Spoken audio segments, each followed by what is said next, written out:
Hi, folks.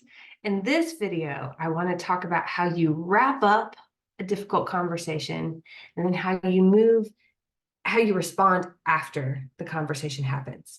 Because you're not really done with a critical conversation until you've taken a few action steps after the fact.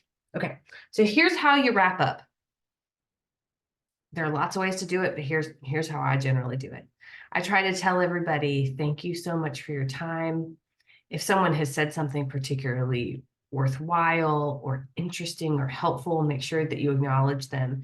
Do your best to convey respect and appreciation to everybody there. And say, what are our next steps? It's even more helpful if you've been taking good notes and you can say, according to my notes, here's what we've decided in this meeting. And here's what Joe needs to do, here's what Susan needs to do, here's what I need to do. Or if a decision hasn't been made, you can say, here's what's important to Joe, here's what's important to Susan, here's what's important to me. You can even name lingering disagreements, but you want to make sure you capture either decisions that have been made or insights that have been generated by the conversation. So that's closing. Then after the meeting, you're not done yet. After the meeting, you want to do 3 more things. The first is document. There are a lot of ways to do this. They're listed in the key points section below this video.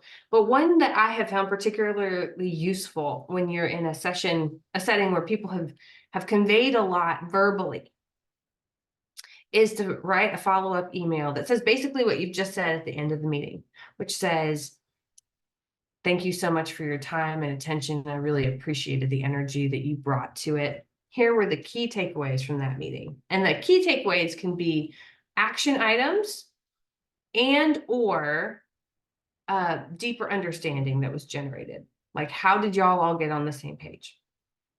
In addition to documentation, you want to do relationship building. And this can look a million different ways. Thank you notes are a good thing to do. Sticking your head in somebody's office to say hello and thank you. Taking somebody to lunch. Any way that you can build familiarity and goodwill, do that.